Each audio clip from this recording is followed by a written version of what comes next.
All right, I think we'll get started. Good morning and welcome everyone out there who has joined us for this discussion. I'm Jeff Rathke, president of the American Institute for Contemporary German Studies at Johns Hopkins University, and we're delighted to have you with us for this discussion on the United States, German, and European economies at a tipping point. Governments in the United States, Germany, and at the EU level are undertaking unprecedented fiscal measures in response to the pandemic. Just this week, we've seen a proposal for an EU pandemic recovery fund. These are matters of supreme importance on both sides of the Atlantic, and we at AICGS are delighted to partner with the Seidel Foundation, Washington, D.C., to bring you this discussion led by AICGS Senior Fellow and Director of our Geoeconomics program, Peter Rashish. I'd like to hand the floor over to Christian Forstner, the Director of the Seidel Foundation office in Washington, who is the co-sponsor. Christian, the mic is yours, and we will get started. Thank you, Jeff. Good morning, good afternoon to everyone here from my side as well. Christian Forstner, Seidel Foundation, Washington office. It's our privilege and pleasure, honor to partner with AICGS, with you, Jeff, and Peter. And as you said, it's a very timely debate. It's an unprecedented crisis, and the reference point for many is the Great Depression of 100 years ago. So it gives us a clear understanding of the scale of this crisis. Governments and states use the spending power to stabilize the situation, but of course, still many questions remain. How will weaker states manage the rising debt levels? Are there any strategic priorities, in these stabilizing and stimulus packages? Stronger states, of course, they can afford more. So will they increase their competitive advantageness in their economies? It couldn't be a better time and a better lineup of speakers. We usually get a lot of comments after an event. This time it was a bit different. So many already came in once this event has been announced there and said, what an excellent, what a powerful panel. So this goes to the speakers. Thank you to joining this program. We would love to welcome you one day again, here in Washington, in person, for in-person talks, to continue this dialogue. So I can only promise you, you will get an invitation from the Seidel Foundation and from AICGS, to come here to Washington once circumstances allow. Thank you all for joining this program. Peter, I hand it over to you. Thank you, Christian, and thank you, Jeff. Let me join both of you in welcoming all of our viewers, both in the United States and in Europe.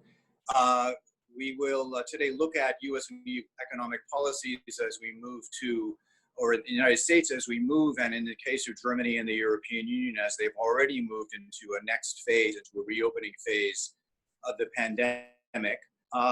And as Jeff alluded to, there's really been unprecedented activities by government on the fiscal side. We've seen about 2 trillion committed in the United States, and the EU about 1.4 trillion euros if you include the 750 billion fund that has been proposed by the European Commission on Wednesday. And of course, both the US Federal Reserve and the European Central Bank have added huge sums to their balance sheets. So we are very fortunate today to have 3 really top-notch speakers help us understand this.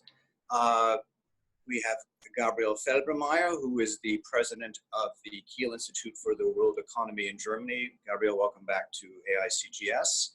We have Karel Lannoo, who is the Chief Executive Officer of the Center for European Policy Studies in Brussels. And we have Jacob Kirkegaard, who's the Senior Fellow at the Peterson Institute, which in normal times when we are all in our offices, we are pleased to say is our neighbor on Massachusetts Avenue. So the speakers will give some insights for about 5 minutes. After that, we look forward to getting questions from you. If I could suggest that you use the Q&A button on Zoom screen, that will help us to do that. And with that, let me hand it off to Gabriel Felbermayr to get started. Yeah, thank you, Peter, for organizing this, and Christian for your support. It's a nice occasion and a very important one, I think, to discuss the transatlantic relationship in the light of this unprecedented crisis. Indeed, the comparison to the 20s is the right one. We're in the deepest recession since then, and it is true that many governments and central banks have acted. I'd like to start with making a comparison to the 2008-9 crisis, because there, two points stood out there that hampered, coping with the crisis and the recovery after that. First of all, the response was relatively slow, in particular in Europe. Countries took a while to respond to the crisis, and it was not only slow; it was probably also too gradual. And the second element was there was no deep, immediate push into European reform associated to the crisis. And I think this time could be different.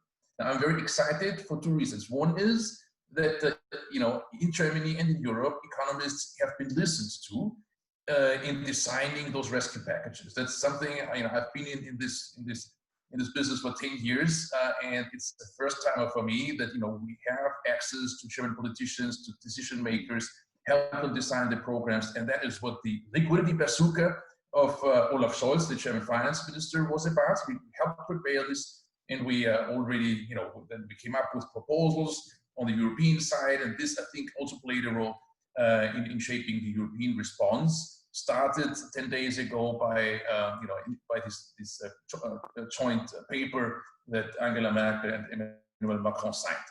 About that time was 500 billion. Now the EU Commission's proposal is even bigger than that. But so I think that what think tanks have been pushing for, and not just us, many the biggest institute and SEPs and many others, this type of crisis were heard, and that's different from the last one. And what I also think is quite important is that in 2008-9 there was a much bigger mismatch between the fiscal response and the monetary response. I think in this crisis, for the first time in European history, maybe, we'll see a big push that integrates further the monetary and the fiscal side. Of course, inevitably, maybe the ECB was much faster with announcing the PEP program of 750 billion, but it is indeed a tipping point. And that's, I think, the right title of this seminar, a tipping point that, Angela Merkel was able to sign this paper with Emmanuel Macron, in which she essentially underwrites something like Eurobonds. Of course, you cannot call it Eurobonds in Germany. You can even less call it Eurobonds in Munich, Christian. So this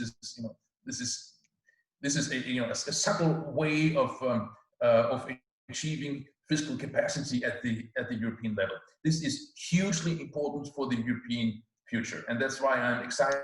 I'm excited for myself and for my children, because we need to complete the currency union. We need to have a fiscal capacity at the central level, and this crisis could be transformative for Europe in providing this. Now, the big question that remains is, even if we get an agreement on this big package, there are still, my own country, Austria, is still not happy about the design of what is proposed. They want to give out loans rather than grants, and so on. So there's a lot of discussion to be made. It probably also come too late, right? Because the first monies will be dispersed possibly only beginning next year, and that's optimistic. So it will be relatively late in dealing with the immediate effects of the recession. But it will nonetheless change the situation in Europe for the better. It will also, I think, help the transatlantic relationship. A Europe that gets its fiscal and monetary policies, linked together better, is a better partner also for its allies and friends, be it in Washington or elsewhere. We are nonetheless entering this. We have nonetheless entered this recession with with certain problems on board. One is, of course, that the transatlantic relationship has not been well before, and it has gone through further strains during this time. The European discussion is also turning very, let's say, increasingly skeptic towards China. which also has really, of course, implications for the transatlantic relationship. So this is a package, of course, that we have to deal with, and I'm a bit worried that at the same time that I'm happy about the situation in Europe and the response we're getting together. I'm worried that we are not as as good in coordinating the efforts across the globe, in particular because discussions and relations with the United States and China are strained. And we can now discuss that at length. I think that's not the time. Just mentioning mobile cranes, which is up on the agenda, again, seems to threaten U.S. security. There's no understanding for this, and we'd rather call it, what the hell are you doing? Doing this at the time when we're facing the deepest recession of the last 100 years. We're talking about whether mobile cranes are threats to U.S. security or not.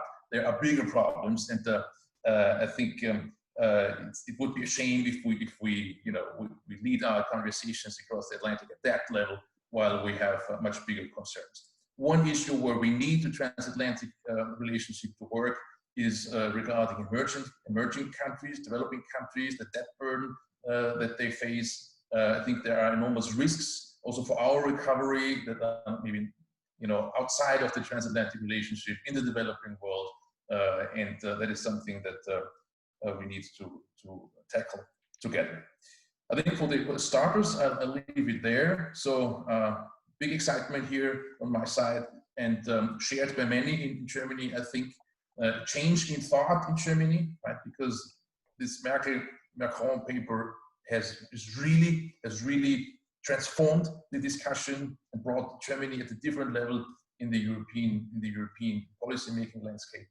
But deep concern about the state of cooperation across the Atlantic and the broader global scene. Thanks. Thank you, Gabriel. Karel Lannoo, please. Thank you, Peter, and thank you, Christian, for the invitation. I think it's good that you do. This is also an interesting time. There is a lot happening, certainly here in Europe. There is also a lot happening in the United States and other parts of the world.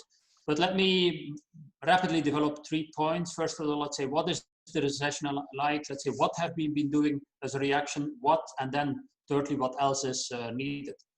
First of all, we have to consider this is an extremely deep recession, but it's uneven. I mean, we have some countries in Europe which are suffering a lot. It's well known. Italy and Spain, where the growth forecast for the current year is -10%. -10% is enormous. Germany would, for example, already come out much better, would be around -5%, -6%. That's not entirely sure. Then there are some countries which are much less affected. Austria, which also has a role in this debate about whether or not to give more money to the EU. And then outside the Eurozone, we have Poland, which is very little affected, which is basically doing best of all, let's say, with only not even 4%, -4%. What have we seen as a reaction to this? And as I think Gabriel was saying, the reaction has been quick and fast. And that's certainly the big difference with 2008 to 2009. In 2008, we had a rapid reaction from the states in reacting and providing state aid. Now we see a quicker reaction, a much quicker reaction from the European institutions. And that's as well the ECB, the Eurozone, and the EU Commission. The EU Commission has been a lot in the news this week with the budget proposal, but let me start with the European Central Bank, which announced in March its PEP program, which had its effect. Also the swap lines with the Fed for the dollar, because there was so much demand for dollar liquidity facilities.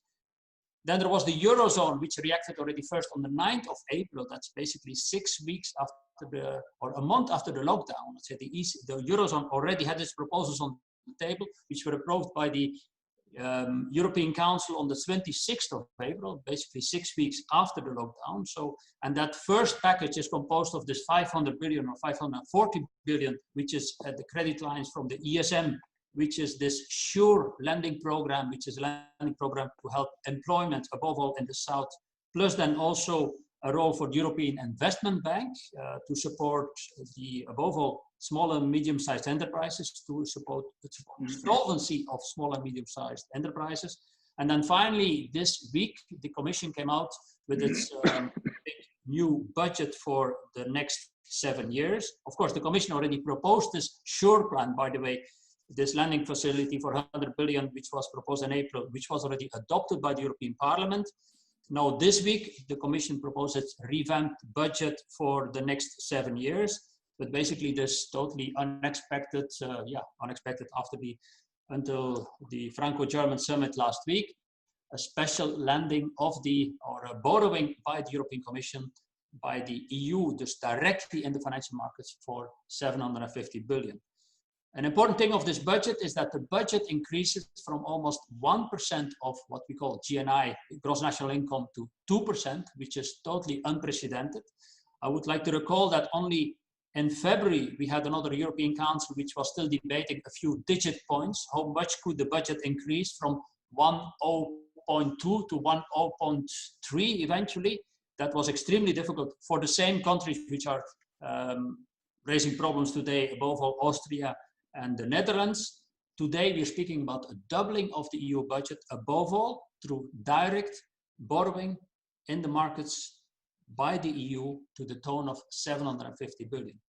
This also raises another thing, let's say, of course, they will have to be allowed by the European Council, which will meet at the end of June, but this is also the first time we will have a European safe asset. So meaning we'll have the European Commission, which will act as a form of a treasury, which will, take money in the markets and then for a very long term, apparently repayable only until 2058, which is at the 100 years anniversary of the start of the Treaty of Rome, and will be repayable over a 30 years period, which is extremely long, but which will probably be then funded, but that we need to know later, by forms of tax income, which is also be directly perceived by the EU.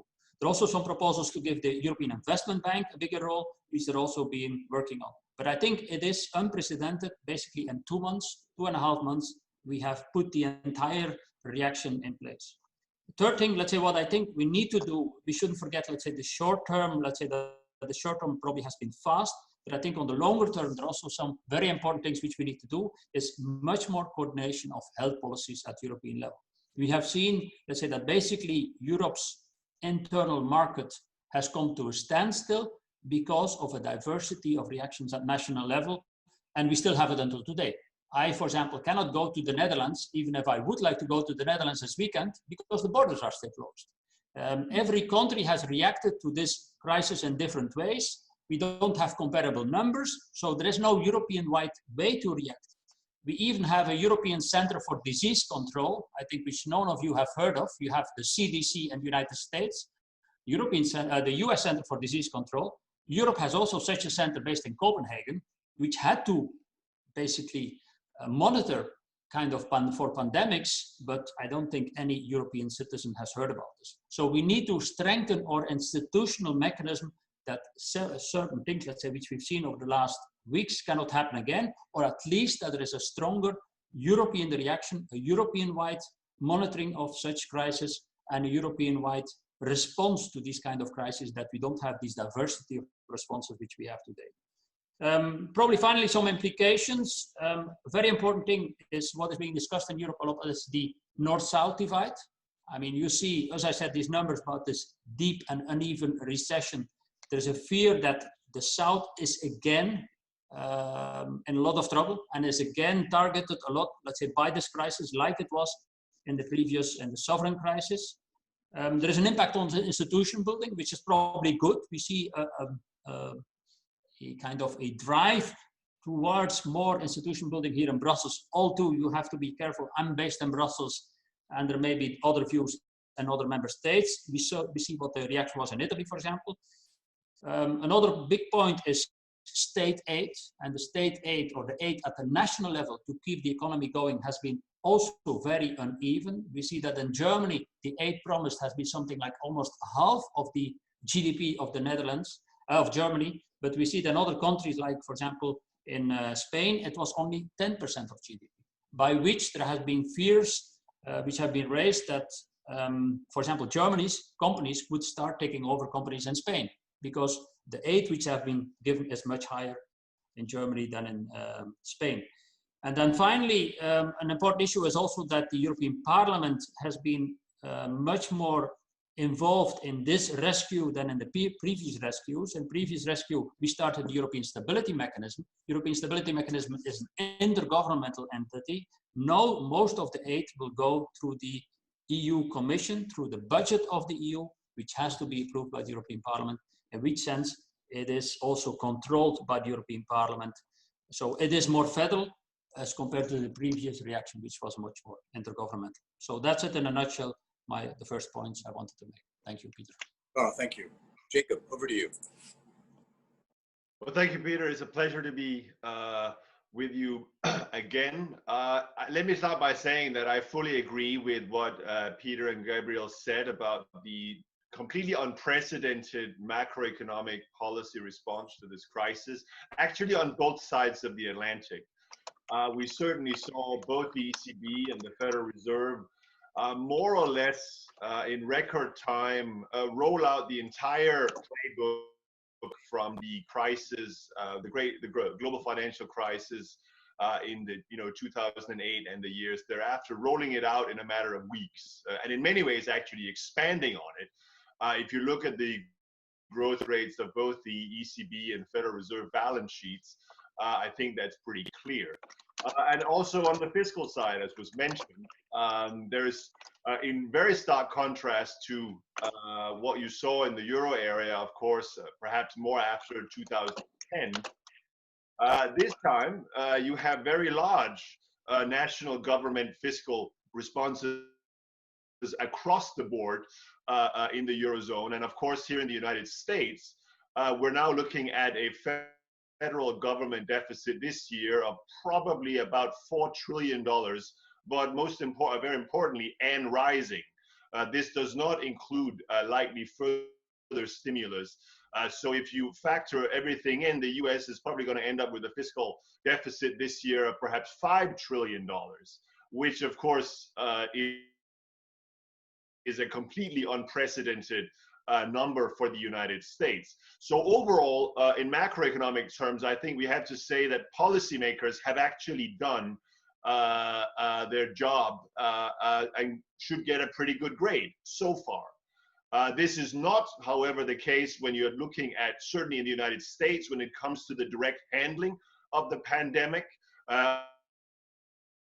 On the medical side, it's well known that the response here in the US has been, I guess I would diplomatically say, a bit fumbling. Whereas, on the other hand, I think after an initial very severe outbreak in some member states, I think it's very clear that in general, the handling from the government in the EU has been significantly, frankly, more competent than what we've seen here in the United States. And I think this will begin to matter because now we're at a stage where the economies have clearly bottomed out. We're now beginning to reopen our economies on both sides of the Atlantic. So we're starting to, wonder about, well, what will happen to medium to long run consumption patterns? And certainly here in the United States, we should, I believe, expect a sizable increase in the precautionary savings rate because, consumers will not necessarily assume that they have access to ongoing federal government fiscal aid. The income security provided by the federal government, despite the numbers that I just gave you, is probably too precarious. That, I think, is less of a problem in Europe, where the income support measures, I think, have both been more comprehensive, but also, more automatic, if you like. They rely to a lesser degree of discretionary measures than here in the United States. This is not so for a lot of the corporate assistance that we have seen, but nonetheless, I would actually expect European consumption patterns to normalize faster than we have seen here in the United States, which will have obvious implications for the speed of any recovery we can expect on either side of the Atlantic. The next question, which relates to this, is will there be a type of fiscal fatigue setting in on either side of the Atlantic? And that comes in the case of the, most European countries is going to be a question about, well, how long do you keep on these very lavish, typically wage subsidy schemes and other corporate corporate support schemes? Could you continue them to the end of the year, or do you phase them out, in the coming months? How do you do it? I think fiscal considerations will play a role there at the national level, and certainly the asymmetry or inequality, if you like, that Karel mentioned, will play a significant role there. We also see the same type of issues play out in the United States, where right now you have the absurd situation that state and local governments are busy laying off workers because their revenues are way down, which always happens in deep recessions. And without additional further federal government aid to state and local governments, this trend is going to accelerate. But if you look at the machinations in the Congress, you have, actually a situation that in some ways looks quite a lot like the Eurozone in 2010 to 2012, where Mitch McConnell, the leader of the Senate, is out saying, well, for this to happen, we really need to have state and local governments reform their state and local pension systems for more federal aid to be forthcoming. So you have a risk, therefore, of fiscal fatigue here in the United States also going forward, which again, of course, has, I believe, very negative implications for the medium term, the prospects for recovery. Shifting gears a little bit, I think we should also be clear that this very deep recession does probably amplify some pre-existing conditions, if you like, for both the European and US economies. I think, for instance, we should expect, if you like, secular stagnation to deepen. I think we should expect lower productivity growth coming out of this recession because of the scale of the labor market impact. We've certainly seen risk appetite goes down, corporate investments are down. Obviously, inflation expectations are way down on both sides of the Atlantic. So I guess it's really a question of no longer low for long for central banks, but is it going to be low for a lifetime? Is really what we're looking at, or are we both? Is everybody Japanese now? The next trend I think it's important to recognize is the labor market impact probably turns out to have been fairly unequal. It does seem, even though on the European side, it has mostly to date been mitigated by wage subsidies, but we shall see what happens when they stop. But certainly here in the United States, it is overwhelmingly the low and medium skilled workers that have been thrown out of work, whereas higher skilled have not. So there's clearly an amplification of inequality concerns from this. It has already been mentioned, this crisis has clearly aggravated US-Chinese rivalry or conflict. That has a whole set of additional issues. I think we should also be clear that this crisis, because of the nature of it, will have further amplified monopoly power, corporate concentration. This is particularly acute, I believe, in the United States, but the same is true in Europe, where obviously many competition policy concerns at the moment are suspended. But we should generally expect the larger firms to be better able to survive this kind of liquidity shock. And that, again, is not good, in my opinion, for medium to long-term productivity growth. It's actually very bad for it. So there is a host of issues there going forward. But perhaps just one final comment, which I think is picking up where also both Gabriel and Karel mentioned, is that this does seem to be a crisis where European policymakers have taken the crisis and really moved forward on fiscal integration. Karel mentioned that this is the first sort of aspect of a safe asset in the Eurozone. I guess I would just on that, I agree with that, but you could also make a difference on a transatlantic comparison. 750 billion euros, that's about 5 to 6% of EU 27 GDP.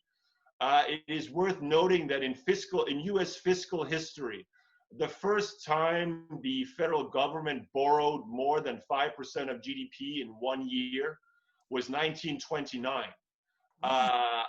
It only happened with the onslaught of the Great Depression, which of course led to a whole set of other fiscally integrated measures in the United States. So therefore, I think we could hope that this is a catalyst for more of the same also in Europe. So let me finish there. Thank you. So it only took the EU 60 years, pretty fast compared to the United States. Thank you, Jacob. Let me just throw out two questions to start with, and we have some from our viewers. First, clearly, I mean, I think you all agree this is a major step forward for the EU in terms of economic and financial solidarity. But there is a question that I think Gabriel raised about how it's going to be financed, and there has been some talk about taxes playing a role here. And I think if you look at the Commission plan, there's a mention that some of it could be increased receipts.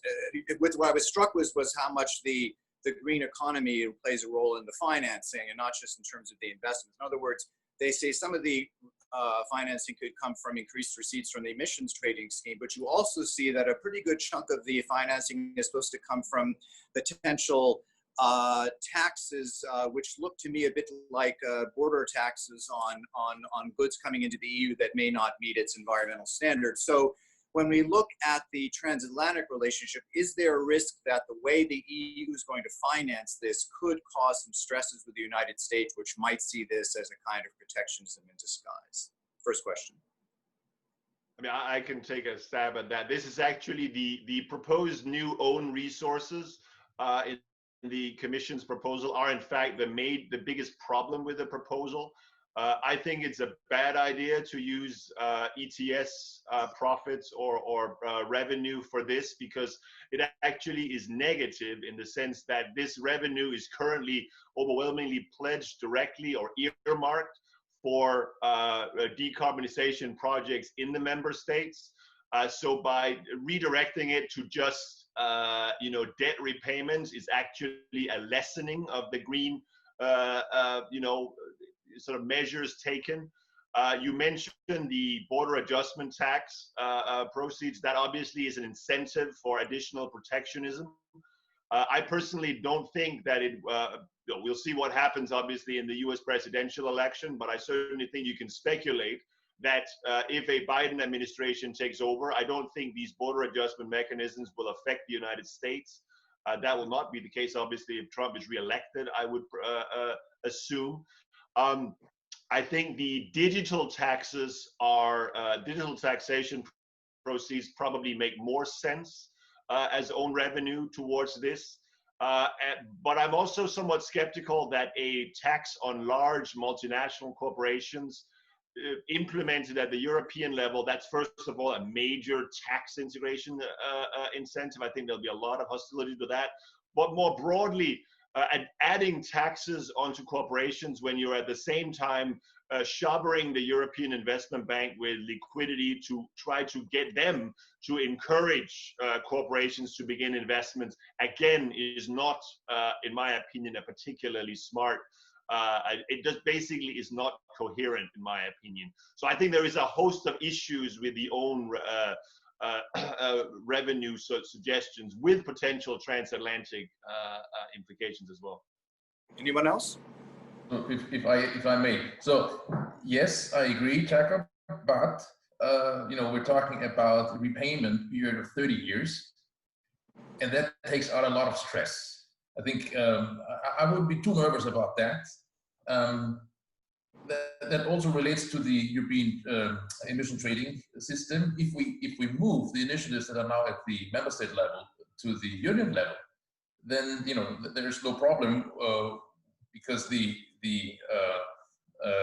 competences will then move from the member states to Brussels, and it will be Brussels to replace those programs that are now at the member state level. It would make no sense to go above, for example, what Germany has pledged already. If we move it to the European level, we move the taxing to the European level, but also the subsidies that we might need for R&D and these type of things. But it is clear that the EU will have to develop a system here, no? And that is not just, you know, what are the taxes that we raise, but I think the more important question is, what are we actually funding with that?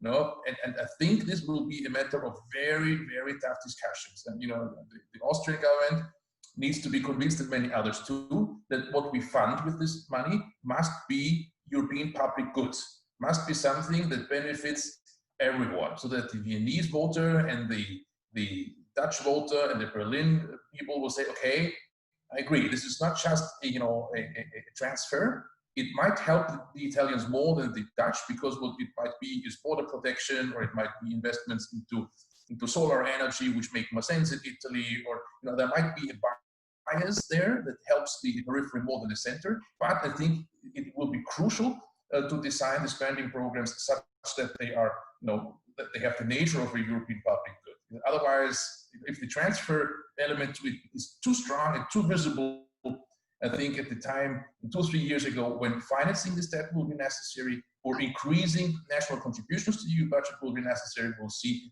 massive resistance. And it could well be, you know, one solution of all this could be that we now have to repay those 750 billion for the next 30 years, and we'll repay it on a 1% income basis for the European Union. And that will just mean that we shrink all the other programs. That is a possible outcome as well, not one that I like, but it is a possible one. And so to avoid that, I think we need to really think hard about what to spend the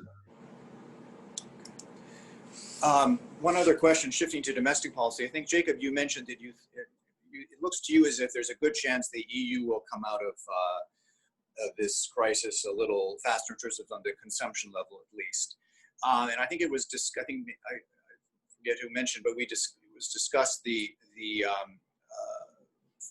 European Commission SURE plan, which is a kind of plan for the EU, which is based on, among other things, the German Kurzarbeit scheme, which gives financial incentives to companies to hold on to their employees. And we've seen some of that in the payroll protection plan in the United States. But if I understand the Kurzarbeit and its sort of cousins around Europe, that's kind of a short, medium-term measure, right? It's not supposed to be something that is supposed to last beyond kind of the acute phase of a crisis. So, is there a risk that those kinds of schemes will, when they're pulled, make a dent into potential EU consumption, so that it doesn't take off as vigorously as otherwise it might? No, I mean, I think that there is clearly a risk that these measures are, whether it is direct wage subsidies as with Kurzarbeit, or it's the type of measures implemented, in France and elsewhere, which functionally are the same way. It's basically aimed at maintaining the employment relationship between the worker and their existing employer through state government subsidies. If that's cut off too early and consumption has not yet recovered, well, obviously many of these firms are going to go out of business anyway. Obviously there are very significant, there's a broader issue here that goes to, are there going to be lasting shifts in consumption? I don't know. I don't think anybody knows, but if that is the case, and those consumption patterns, for instance, shifts against, say, tourism or other labor-intensive sectors, that obviously has a very significant geographic bias in Europe. But I don't think we know. But I certainly believe that there is a risk that these programs, for sort of fiscal fatigue reasons, get scaled back too early, because of course there's always a risk that we have a secondary wave, and that a second wave and those types of things. So Europe is by no means out of the woods yet, even though I would certainly say, compared to having 40 million newly registered unemployed, Europe is at a much better starting place at the moment to have a more rapid normalization of consumption, and therefore also down the line investment patterns. That's, by the way, what we've seen in 2008, 2009 as well, that there was a much faster drop in the US of employment, but a much faster pickup thanks to the capital markets and thanks to the fact that the banks were not there as what they are in Europe. But I would insist, Peter, on this issue that the Commission is presenting all these things to being temporary, just to make sure that they have the consensus of all the member states. Certainly the SURE plan is being presented as temporary, as a lending, meaning is borrowing from the Commission and the markets to lend to the member states. Also, let's say the budget is presented as being this additional money for cohesion is temporary. So we shouldn't be, we have to dampen our optimism a bit, and we have to watch out, as Jacob was saying, over the coming years, what this will mean. Okay, I think we have a couple of questions from our viewers. One from Dieter Decke asks about supply chains. What is going to be the impact of COVID-19 on global value chains around the world? Yeah, so maybe I take that one. So I think there's a lot of talk about making supply chains more resilient. There is a lot of talk about economic sovereignty now. I mean, this is crept into many official papers. No one really knows what is meant by that. But I think what we will see in the next years is an acceleration of a trend that pre-existed already, which means that production and consumption get more closely connected. So a regionalization of production networks rather than deglobalization. And that, of course, is something that for Europe is not good, because Europe as a whole has been a net exporter of goods over the last years. Germany, of course, very much so, or the Netherlands. And by bringing consumption production more together, that element of GDP and of aggregate demand will shrink. And so, in this process of regionalization of global production networks, Europe will probably lose out. The US, on the other side, has something to win. I mean, always relative to the others. I think, if there are now measures like Japan discusses subsidizing moving production back, or there's a lot of less obvious but similarly motivated things in the United States or in Europe. If we do that, I think we'll be poorer altogether. But the relatively biggest loser in this game would be those countries that have surpluses in goods trade or regions, and that is Europe. So not deglobalization, but re-regionalization, but that for Europe doesn't bode very well for the midterm. Right. Okay. Then we also have a question about which goes back to the German Constitutional Court ruling, which said that an earlier European Central Bank program may have overstepped its mandate. And Tom Duesterberg, the Hudson Institute, would like to know if there's a chance that the European Commission's plan announced on Wednesday could also be subject to a review by the German Constitutional Court. I personally don't think so. If I could respond to that, just because the facility is foreseen in the EU treaty, the Commission can go to the markets if at least there is unanimous approval by all the member states. It's basically what we saw with the creation of the SSM in 2012. I mean, this European supervisory entity within the ECB now. There was a facility for that in the treaty.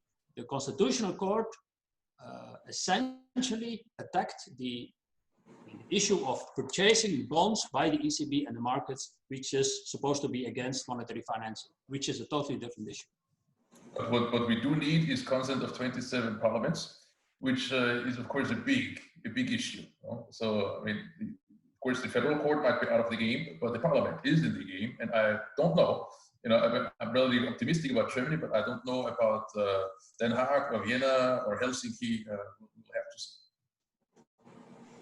Okay, I have one last question from Jonathan Spat from Ratner Prestia. He'd like to know what the impact of COVID-19 will be on US-EU cooperation vis-a-vis China. Very difficult to say. Yeah, sorry, Jacob. No, we see the strengthening of the ties at the moment, if you ask me, between the EU and China. We, by the way, will have the Chinese ambassador speaking in a webinar with us in 2 weeks. And they see an opportunity because they see there is less cooperation with the US to strengthen cooperation with Europe. So I think it's an opportunity for China at the moment. And also Europe is watching more towards China than towards the US. I mean, I think that the key issue there, in my opinion, will be the outcome of the US presidential election. because I think, you know, we need to be honest with ourselves that if Donald Trump is reelected, that is, in my opinion, the end of the historical transatlantic relationship as we know it. Something else will emerge. And depending on how China plays its role there, this will be very different. But I think we should also be clear that the Chinese are not, in my opinion, playing their cards very well at the moment. They seem to have, they're obviously longer standing issues, but you know, what goes on in Hong Kong at the moment, I think has the potential to alienate Europe in a way that the Xinjiang you know, disgrace has not done, because Hong Kong is at a different stature in the European public debate, I would argue. You know, but so the type of measures that you see the Chinese, you don't necessarily need to read the Chinese embassy in Paris's Twitter feed to know that they have taken very aggressive measures against individual member states. You can ask the Swedes about that as well. So the Chinese are not necessarily playing their cards very well. I agree with Gabriel that it's an opportunity for them, given the state of the transatlantic relationship, but I don't think they are, and in some extent, in my opinion, that's probably a good thing, that they're not fully exploiting it. If I can add briefly one thing on this, the German presidency, which starts on the 1st of July, will, in its foreign policy issues, have China as the most important element. And it's well known in Brussels, and it's being said by everybody.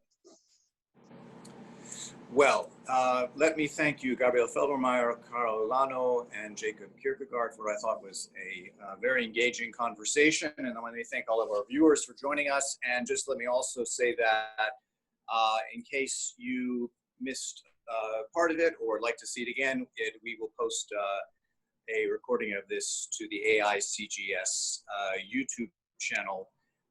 And so with that, let me wish you all the best and on what is the first day of the partial reopening in Washington, D.C. Bye-bye. Thank you. Goodbye. Bye. Thank you.